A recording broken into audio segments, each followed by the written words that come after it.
Hello friends, in this video we will learn multi-line text works.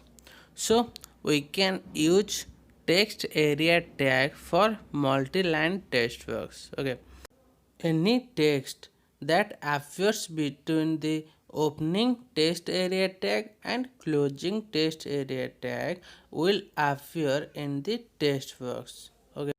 You can set up the size of a text area using the column and row attribute.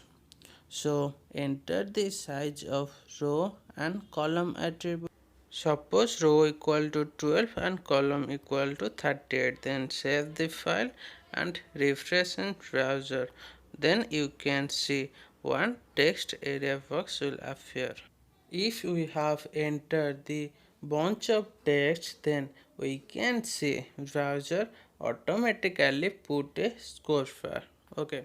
If we change the size of rows and columns, then save the file and refresh in browser, then we can see the text box is much larger. Okay. In this way we can set up the text box area as requirement. Okay, suppose we want to add feedback label to this text box. Okay, and no need to use input label for that, just using simple text for label. Okay, then save the file and refresh in browser. Then we can see a feedback label above the text. Okay, suppose we want to send this form to the server, then we must have submit button.